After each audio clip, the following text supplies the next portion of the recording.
Bienvenidos a todos los que nos están siguiendo en línea, que nos están de donde quiera que nos estés viendo, Sudamérica, Centroamérica, el Caribe o aquí en Estados Unidos. Bienvenido, bienvenido. Estamos en la última lección de una serie titulada Cuestionando a Jesús. Estamos diciendo que no estamos hablando solamente de cómo la gente cuestiona a Jesús, de que si Él existe o no existe. Muchos no cuestionamos su existencia, pero sí muchas veces cuestionamos si Jesús tiene la razón, si lo que está diciendo es correcto. A veces no estamos de acuerdo y hemos visto a través de todas estas lecciones cómo cuestionaron a Jesús sobre su misión, lo cuestionaron sobre el tipo de gente con la que se juntaba, cuestionaron aún su autoridad y su poder. Y hoy vamos a ver una lección muy importante, porque todo el Evangelio de Marcos que hemos estado estudiando hasta la mitad, tiene 16 capítulos.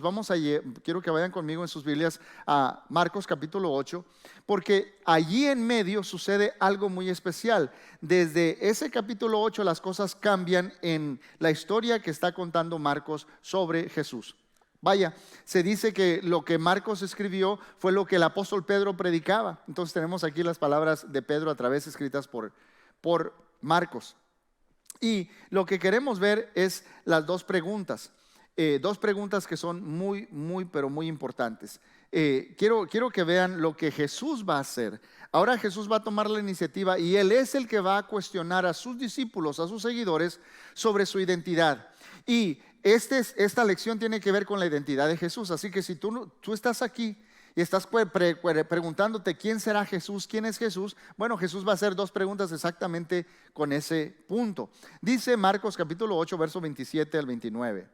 Jesús y sus discípulos salieron hacia las aldeas de Cesarea de Filipo.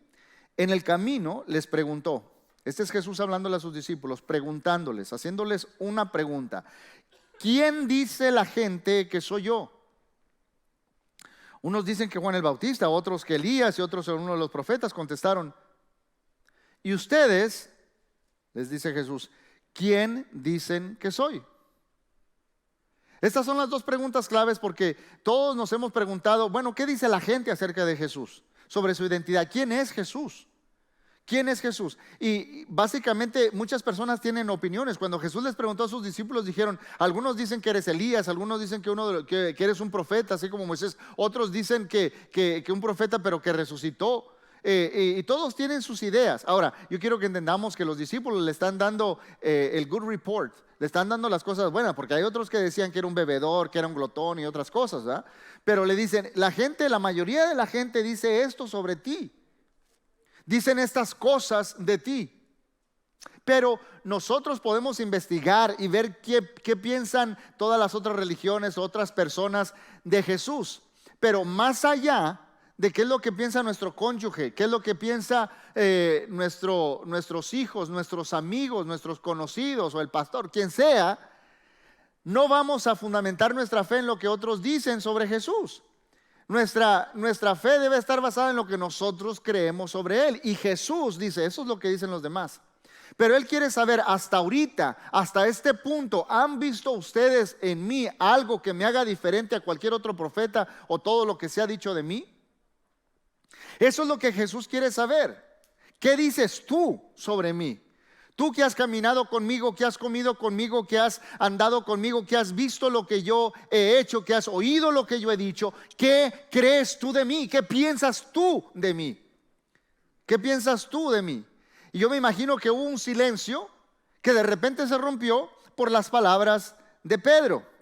Y esto es muy importante, mis hermanos. Dice el verso 29, tú eres el Cristo, afirmó Pedro. Tú eres el Cristo. Y esto es muy importante, mis hermanos, porque yo quiero que entendamos que Pedro está diciendo, tú eres el ungido. En el Antiguo Testamento se ungía a personas para una capacidad especial. Se ungía a los profetas, se ungía a los sacerdotes, se ungía especialmente a los reyes. Y lo que está, muchas veces había muchos ungidos en el Antiguo Testamento, personas que Dios había escogido para una misión en algo especial. Pero Pedro lo que está diciendo, no, tú eres Mesías con mayúscula. Tú eres ese que Dios ha prometido a través de toda la historia, ese descendiente del linaje de David, ese que se iba a levantar como Moisés, ese que iba a venir, iba a restaurar todas las cosas. Tú eres el Mesías. Cuando Pedro dice eso, Jesús le dice: bienaventurado eres, Simón, hijo de Jonás. Esto no te lo reveló carne y sangre. Tú no estuviste. Cuando hizo la pregunta a Jesús, Pedro no dijo: oye, Juan, ¿tú qué dices? Oye, Bartolomé, ¿tú qué piensas? No, él lo dijo de él mismo. Él ha llegado a esa conclusión de que Jesús es diferente. No es nada más alguien que habla de Dios como tantos profetas. Él es diferente. Él es el que estábamos esperando para restaurar y hacer todas las cosas como Él siempre ha querido. Tú eres el Cristo, el Hijo de Dios. Eres el ungido. Ahora dice en el verso 30 algo muy interesante. Jesús les ordenó que no hablaran a nadie acerca de Él. ¿Qué pasó? Han confesado que es el Cristo y ahora Jesús les dice que no le digan a nadie. Hay un problema aquí. Sí, después les va a decir cuando resucita: vayan y díganle a todo el mundo de mí. Pero en este momento todavía no. Vamos a seguir leyendo, vamos a ver por qué. ¿Okay? Yo quiero que entendamos algo muy importante. Dice el verso 31 y 32. Luego comenzó a enseñarles: el Hijo del Hombre tiene que sufrir muchas cosas y ser rechazado por los ancianos, por los jefes de los sacerdotes y los maestros de la ley. Es necesario que lo maten y que a los 3 días resucite. Habló de esto con toda claridad. Dice el texto que empezó desde este punto a enseñarles algo que no les había dicho antes. ¿Sí me entiende? Esto que les acaba de decir no se los había dicho antes a nadie. Pero hasta que alguien, un humano, de su boca vio en él algo diferente de todos, cuando le dijo: tú eres el Cristo, ahora Jesús empieza a decir esto. Ya una vez que alguien lo confiesa como divino, como especial, como único, con Mesías con mayúscula, el que estamos esperando, el que va a restaurar todas las cosas, cuando alguien ya lo confiesa como Mesías, Jesús empezó a enseñar algo que antes no les había dicho. En otras palabras, ¿ya me identificaste? ¿Ya llegaste a ese punto de educación? Mesías 101 o yo soy el Mesías. Ahora te voy a llevar a la siguiente clase, a la siguiente lección. Empezó Jesús a enseñarles que el Hijo del Hombre tenía que sufrir, tenía que ser rechazado, que lo iban a matar y que iba a resucitar al 3er día. Y esto fue un shock para Pedro y para todos los que estaban escuchando lo que él acaba de decir, mis hermanos. Esto fue algo impresionante. Impresionante. Es como que Jesús está diciendo: la confesión estuvo correcta, pero el significado o lo que tú piensas que eso significa está incorrecto. ¿Quién lo sacaste bien? ¿De qué se trata? Lo sacaste mal. Tienes una idea errada. Y Jesús está diciéndole a Pedro todas estas cosas, y cuando le dice eso, imagínese que usted está como los discípulos y está escuchando que Jesús dice: bueno, el Hijo del Hombre va a sufrir, va a ser rechazado, va a ser puesto a muerte y va a resucitar al 3er día. Hubo un shock en los oídos de Pedro, de Juan, de Andrés, de Jacobo, de Santiago, Bartolomé, de todos los discípulos, de sus 12. Hubo un shock, mis hermanos, porque nos dice el texto en el versículo 32: Pedro lo llevó aparte y comenzó a reprenderlo. Esa palabra reprender, ahí el griego es la misma palabra que Jesús usa cuando reprende al viento, cuando reprendía a un demonio, la misma palabra. Pedro toma a Jesús y le dice: no, mira Jesús, ven para acá. Aquí hay muchas formas de decirlo. Quizás ha estado mucho tiempo en el sol y ya le está afectando al Señor. Algo está pasando. Es algo, usted se puede imaginar, lo toma aparte y empieza a hablar con él. Porque, mis hermanos, es posible saber quién es Jesús y estar equivocado en cuanto a qué es lo que Jesús debe hacer. Es posible profesar fe en Jesús y todavía forzarlo a que Él se conforme a las ideas preconcebidas que yo tengo. Es posible, mis hermanos, en otras palabras, seguir a Jesús y sentirme completamente ofendido por su cruz. Por eso, la cuestión que está haciendo Pedro, lo está cuestionando y la cuestión la podríamos decir de esta manera: ¿cómo puede la crucifixión de Jesús ser parte del plan de Dios? ¿Cómo puede la crucifixión de Jesús ser parte del plan de Dios? No tiene sentido esto que acaba de decir. Ahora, antes de que juzguemos a Pedro, todos sabemos que se equivocó y dijo y habló sin pensar y lo que sea. Por cierto, hay una persona que estaba oyendo esta lección y dice: yo creo que Pedro tenía ADD. ¿Ha oído esa frase? Attention Deficit Disorder. Y la persona dijo: y lo digo porque yo soy así, and it takes one to know one. Porque él hablaba impulsivamente, a lo mejor habló sin pensar, que no sé qué. Yo quiero que entendamos lo siguiente. Pedro creció desde niño conociendo, y todos los demás, conociendo las Escrituras. Conocían las promesas de Dios y anhelaban los tiempos como en tiempos de David, o más bien del tiempos del rey Salomón, cuando Dios restablezca su nación, cuando tenga sus momentos de gloria. Dios nos prometió que alguien se iba a levantar así como Moisés, como un caudillo que lo va a seguir toda la nación. Alguien se va a levantar y va a estar en el trono de David. Si es un rey, va a ser un jefe militar que va a venir en victoria y a conquistar y a sacar a estos opresores romanos que tenemos. Y va a restaurar todas las cosas y va a hacer todas las cosas bien. Cada vez que yo comía, cada vez que había una fiesta, una celebración, todos estamos esperando Mesías.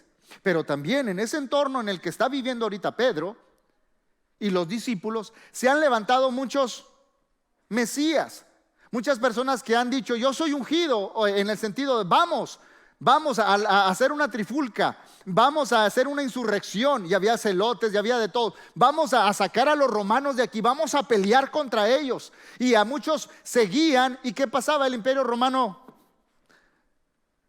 los aplastaba. Y había muchos Mesías que se decían, pero terminaban muertos. Entonces, por su muerte, resultaban siendo falsos Mesías. Cuando Pedro lo identifica: tú eres, yo no he seguido a ti sí te he seguido, tú eres el Cristo, tú eres el Mesías. Jesús dice: ok, ya sacaste esa lección, bien, ahora te voy a explicar. Va a pasar esto, esto, esto y esto. Y cuando oye la palabra muerte, no cabe en el cuadro preconcebido que él entiende de lo que es un Mesías. Un Mesías no puede morir. Por eso dice que lo tomó aparte y empezó a reprenderlo. ¿Se imaginan esa conversación? Mira, Jesús, qué bueno que tienes un plan, maestro. Pero mira, lo que acabas de decir está en shock. Yo no sé si viste la cara de Bartolomé y de Santiago. Están freaking out, dicen por ahí. Están totalmente, no lo pueden creer. Mira, Señor, yo sé que tienes un plan, pero ahorita solamente somos 13 los que sabemos el plan, tú y nosotros 12. Entonces, como no es un buen plan, vamos a deshacer ese plan y vamos a agarrar un plan nuevo. Mejor piensa algo mejor. ¿Ok? ¿Se imagina esa conversación? Esto es interesante, mis hermanos. Pero nadie se puede imaginar lo que Jesús acaba de decir. Hasta este punto de la historia, nadie se puede imaginar lo que Jesús está explicando. Nadie. En otras palabras, si usted está esperando un libertador, un general que va a venir a rescatarnos, un campeón, un líder, nadie se lo imaginaba con lo que está diciendo Jesús que él va a hacer. No cabe. La señora Fleming Rutledge escribió un libro que se llama La Crucifixión. Y ella, en ese libro de la crucifixión, dice que el cristianismo tiene un acto que es irreligioso, y se refiere a la crucifixión de Jesús. Ella dice que una religión, como lo define ella, es un set o un grupo de creencias proyectadas del ser humano, proyectadas o que surgen por las necesidades, los deseos, los anhelos y los miedos del ser humano. Es interesante. O sea, como religión nosotros proyectamos nuestros anhelos, nuestras necesidades y todo, y forjamos eso que llamamos religión. Pero mis hermanos, todos nos damos cuenta, porque queremos algo mejor, que el mundo anda mal. Hay problemas en esta humanidad. Mire, en la Casa Blanca un día decidieron, por honrar, ponerle la bandera a media asta ahí en la Casa Blanca por un atentado, muchos muertos que hubo. Cuando pasaron un día, la bajaron y unas cuantas horas tuvieron que La subieron y tuvieron que bajarla otra vez. Otra vez hay crímenes, otra vez hay muerte. Hay algo mal con la humanidad. Hay algo mal en este mundo, mis hermanos. Y esta señora Fleming Rutledge, en su libro, dice que cuando proyectamos todas esas cosas, la gente termina siendo como Pedro. Queremos un Salvador, pero no un Salvador que sufre. Queremos un Redentor, pero no un Redentor rechazado. Queremos un Rey, pero no un Rey crucificado.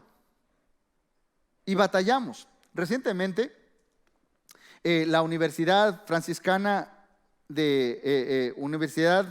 en Ohio, en la ciudad de Steubenville,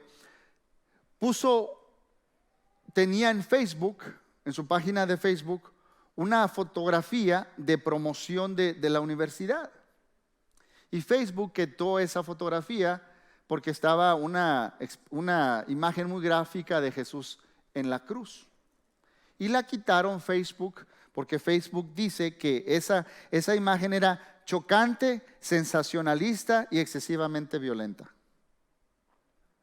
La Universidad Franciscana hizo un blog contestando y diciendo lo siguiente: sí, la crucifixión de Jesús era todas esas cosas. Fue el acto más sensacional de la historia, el hombre ejecutando a Dios.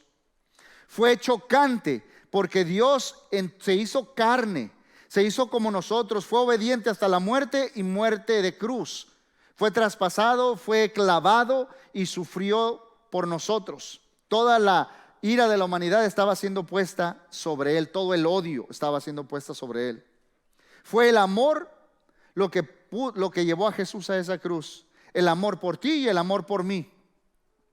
Y como Dios quería que no fuéramos condenados eternamente, Él pagó por nuestros pecados para que podamos estar con Él en el cielo.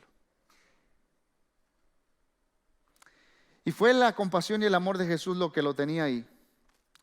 ¿Qué podemos aprender de la cruz de Cristo, mis hermanos? Jesús, el que no tenía pecado, llevó en Él los pecados de toda la humanidad. Jesús, el victorioso, sufrió como una víctima por todas las víctimas. Jesús, el inocente, se vio acusado como un culpable. Jesús, el poderoso, abrazó la debilidad de toda la humanidad. Jesús, el que da vida, sucumbió ante la muerte. Por eso, mis hermanos, su muerte, su sepultura y resurrección, ahora Jesús es justo. El que es justo ahora nos ofrece su justicia. Él es el Hijo amado y ahora nos hace a nosotros amados y ser parte de la familia de Dios. Jesús es el Rey y ahora Él viene y nos hace a todos ciudadanos de su reino. Jesús es el esposo y un día vamos a estar en un banquete eterno en el cielo como su iglesia. Pero quiero que entendamos este día y que se quede bien claro, mis hermanos, que Dios me dé las palabras para poder explicarlo, que desde el punto de vista de Jesús, Él tenía que hacer todo esto para salvarnos. Quiero que volvamos a leer el versículo 31. Luego comenzó a enseñarles: el Hijo del Hombre, ¿cuáles son las siguientes dos palabras? Léalas conmigo. Tiene que sufrir muchas cosas.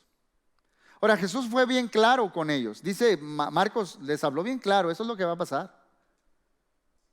Pero Jesús dice, comenzó a enseñarles: el Hijo del Hombre tiene que. Desde el punto de vista de Jesús, eso que le pasó tenía que suceder. Quiero que, ya les puse a pensar como la mentalidad de Pedro. Yo quiero que veamos las cosas desde el punto de vista de Jesús. Jesús cree, está convencido, totalmente convencido de que esa era la única manera de salvar a la humanidad. ¿Por qué es tan importante esto que le estoy diciendo, mis hermanos? Porque yo conozco mucha gente que piensa que el cristianismo es uno de tantos caminos a Dios. Que Jesucristo es uno de tantos caminos. Jesús dijo, yo soy el camino, no uno de tantos, no uno de muchos. Él es el único camino a Dios, el único, no hay otra forma. El cristianismo es inclusivo. Inclusivo, Jesús dijo, porque de tal manera amó Dios al mundo que ha dado, ¿a quién? Al mundo, ¿a quién? A todos, para que todo aquel que en él crea, ¿quién? Todo aquel, cualquiera puede venir a Jesús. Y Jesús está diciendo también el cristianismo es lo más exclusivo que hay, porque dice, nadie va al Padre sino por mí. Y usted ve que entrevistan a evangelistas muy famosos y a veces no saben, les preguntan, ¿es Jesús el único camino? No, pues yo no juzgo a los demás. Cállese la boca mejor. Solo hay un camino y se llama Jesús. Esto es muy importante, mis hermanos, porque Jesús creía que su muerte era absolutamente necesaria para rescatarnos de nuestros pecados. El amor de Jesús lo movió a ir ahí por nosotros. Dice el versículo 33, pero Jesús se dio vuelta, miró a sus discípulos y reprendió a Pedro. Aléjate de mí, Satanás, le dijo. Tú no piensas en las cosas de Dios, sino en las de los hombres.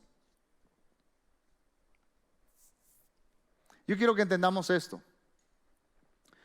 Si hubiera otra forma de salvar al hombre, entonces Dios es un Dios terrible por dejar que su hijo pasara todo lo que pasó. Sería un mal padre Dios. Pero es que no había otra manera. ¿Sí me está entendiendo? Jesús dice esto era necesario. Esto era necesario. Jesús ha diagnosticado el problema. Él sabe lo que tiene que hacer y la única manera. Y por tanto, Él reprende a Pedro.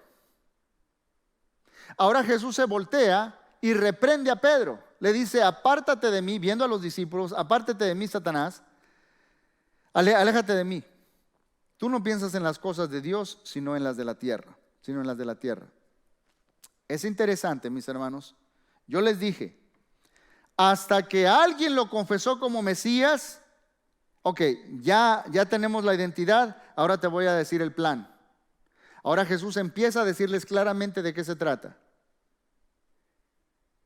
Tú ya sabes qué es ser Mesías. Ahora te voy a enseñar, dice Jesús, lo que es ser un seguidor de este Mesías que soy yo. ¿Qué significa ser un discípulo mío? Yo voy a ir a una cruz y todos mis seguidores van a lo mismo. De hecho, nosotros empezamos en una muerte, sepultura y resurrección. En el bautismo empezamos nuestro caminar. Si Jesús va a una cruz, está diciendo todos los que me siguen viven una vida forjada por la cruz. Viven cada día muriendo a ellos mismos, negándose a ellos mismos, tomando su cruz y siguiéndome. Eso es lo que implica seguirme a mí, Pedro. Tú no pones los ojos en las cosas de Dios, sino en las del mundo. En otras palabras, yo quisiera hacer una segunda pregunta de la primera pregunta. Es como si la gente se está preguntando, ¿puedo beneficiarme de la cruz de Cristo sin tener que cargar la mía? ¿Puedo beneficiarme de la cruz de Cristo sin tener yo que cargar mi propia cruz? Todos queremos eso. No queremos el sufrimiento, no queremos sufrir, no queremos pasarla difícil. El pastor Brian Loritis, ellos están empezando una congregación, una iglesia, y estaban alquilando un lugar. En ese lugar, como lo alquilaban, antes les dejaban dejar todas sus cosas ahí. Ustedes saben que tenemos en esta tarima, tenemos un teclado, una guitarra, tenemos una batería allá atrás, tenemos hasta una cruz aquí, todo eso. Pero como se canceló el contrato, ya no quisieron renovar, tuvieron que ir a otro lugar, ¿ok? Pero en este otro lugar no podían dejar sus cosas ahí. O sea, el servicio el domingo en la mañana tenían que llevar todo y luego cuando se terminaba todo, sacar todo. Algunos que me están oyendo sí saben de qué se trata eso. Tienen que llevar todas las cosas y luego sacar todas las cosas, meter todas las cosas, sacar todas las cosas. Y estaban hablando él con sus líderes y estaban hablando acerca de qué podemos hacer para hacer las cosas más eficientes, más rápido, cómo lo sacamos, cómo entramos. Y alguien dijo, mira, la cruz que tenemos allí está muy pesada y algunos de los voluntarios que nos ayudan están un poco cansados. Entonces estaban hablando en la discusión, ¿qué podemos hacer? Dijeron, decidieron, pues para que no sea muy pesado, muy cargado, vamos a quitar esa cruz, vamos a hacer otra cruz, pero vamos a hacerla de material que no pese mucho, que sea más ligera la carga. Y el pastor dice, esa tarde me fui a la casa y me quedé pensando sobre la ironía de lo que estábamos hablando. Estábamos hablando de cómo hacer que esa cruz no sea tan pesada, de que esa cruz no pese mucho, no nos cause mucho rigor, que no nos cargue demasiado, aligerar la carga de llevar la cruz. Y él dice, pensé en ese momento, ¿no será esta una imagen visible o una parábola de lo que muchos cristianos esperan, especialmente en el mundo occidental? Queremos una cruz pero que no pese. Pero queremos seguir a Cristo como rey, pero no la corona de espinas. Queremos seguir a Él que murió por mí, pero no tener que morir yo, día a día. Y mis hermanos, esto es interesantísimo, pero yo quiero que entendamos esto esta mañana. Nosotros somos cambiados para siempre por la cruz de Cristo y transformados diariamente por la cruz que llevamos. Nosotros somos, quiero que lo pongamos otra vez del principio, cambiados para siempre por la cruz de Cristo y somos transformados diariamente por la cruz que llevamos. Vamos siguiendo a alguien que cargaba una cruz. Si usted dice que es cristiano, usted va siguiendo a alguien que lleva una cruz. Es más, para empezar a seguirlo, usted tiene que decidir morir y luego tomar su cruz. ¿Qué tan seguido? Cada día. Cada día, Señor, tú eres el rey de mi vida. Tú tomas el control. Tú eres el que guías, tú eres el que mandas, tú eres el que tiene el control. Nosotros somos cambiados por la cruz de Cristo, mis hermanos, y es importante que entendamos eso. Que si vamos a seguir a un Cristo crucificado, ¿qué podemos esperar nosotros? Jesús les dice a los discípulos, si a mí, su maestro, me trataron así, a ustedes les van a hacer lo mismo. Pero seguir a Jesús implica morir a nosotros primero. Ahora, si tú estás aquí por primera vez o has estado tiempo y no has entregado tu vida a Cristo, ¿qué queremos decir cuando decimos entregarle tu vida? Es simplemente decir, Señor, yo me rindo, yo he querido manejar y tener el control y me doy. ¿Qué hace usted cuando le apuntan con una pistola? Me rindo. O sea, yo ya llevé el control de mi vida y he topado, chocado, para esos carros de topes y de choques, ¿verdad? Es decir, me rindo, Señor, tú tienes la razón. Confieso que tú eres Dios, que lo que tú has hecho es lo perfecto, que yo no puedo salvarme a mí mismo. Ya no puedo, ya estoy cansado de pretender que todo está bien en mi vida, Señor, te necesito. Y cuando tú tomas esa decisión, dice Jesús, el que creyere y fuere bautizado será salvo. Tú te identificas con Él siendo bautizado. ¿Qué tanta lección tengo que saber? Tú tienes que saber que Cristo murió por ti, que tú eres un pecador y que sigas su ejemplo de que se bautice. Esto es lo que tienes que saber. Tú quieres darle tu vida a Dios, tú quieres ser bautizado, allá hay agua y está calentita, por cierto. Tú puedes empezar una vida nueva, identificarte en una muerte, sepultura y resurrección. ¿Quiere saber usted qué es el Evangelio? Pues la palabra evangelio quiere decir buenas noticias. Vea 1 Corintios capítulo 15, en la muerte, sepultura y resurrección de Jesús por ti. Y Pablo dice en Romanos 6 que los que hemos sido bautizados, nos bautizamos para unirnos a Él en su muerte. Ahí es donde tiene el contacto usted con la sangre de la cruz, en el bautismo. Somos sepultados con Cristo y resucitamos a una nueva vida. Ahora, el pecado no puede estar en la presencia de Dios. Debido a que usted acepta lo que Jesús hizo por usted en la cruz y su sangre se aplica a usted, ahora usted ha sido limpio y purificado y ahora Dios puede venir a morar en usted. Y ahí me quedo limitado porque no se lo puedo explicar. Pero la Biblia dice que este edificio no es iglesia, usted es la iglesia. Donde quiera que haya un cristiano, allí está la presencia de Dios. Donde quiera, usted puede clamar donde está, orar a Dios en el nombre de Cristo y ahí va a estar en la presencia de Dios continuamente. Entonces puede empezar una vida nueva. Si usted no lo ha hecho, yo lo invito a que lo haga. Vamos a tener personas en este momento que van a estar aquí al frente para recibirte. Vamos a cantar un canto después de esta oración. Y si tú quieres darle tu vida a Jesús, hoy empieza una nueva vida para ti. Hoy puede ser un día nuevo, un día diferente, donde ya dejaste de cuestionar y empiezas a confiar. Ya no cuestiono. Ahora, si tú tienes dudas, yo te animo a seguir investigando y explorando a Jesús. Y diga, hermano, tengo algunas preguntas. Quiero preguntar yo voy a estar aquí. Pero si tú tienes una carga y necesitas de la oración de hermanos, van a estar aquí para recibirte. Pero les pido que nos pongamos de pie. Vamos a orar y después de esta oración vamos a ser ministrados en oración.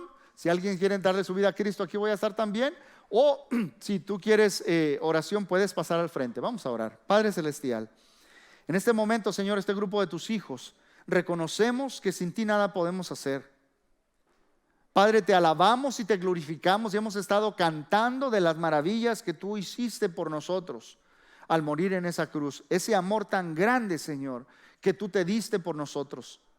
Nuestra vida ha cambiado y es transformada, pero Señor, ayuda a cada seguidor tuyo en este lugar y a todos los que están escuchando mi voz a reconocer que vamos siguiendo a un rey que fue crucificado y que nosotros, para empezar ese camino, debemos morir a nosotros mismos, tomar nuestra cruz cada día y seguirte a ti, Señor. Es en esa decisión diaria que somos cambiados, transformados cada vez más a Jesucristo. Es donde el Espíritu Santo toma control de nuestra vida y nos va moldeando para parecernos cada vez más a Jesús en el poder que tú nos das. Padre, yo te pido en este momento que toques los corazones de todos los que están escuchando, que todos te demos la honra y la gloria, que los que necesitan oración clamen a ti, Señor, que los que quieren alabarte, tú derrames de tu espíritu y contestes oraciones en sus corazones de lo que tú vas a hacer. Pero hoy queremos darte a ti la honra y la gloria en Cristo Jesús. Amén.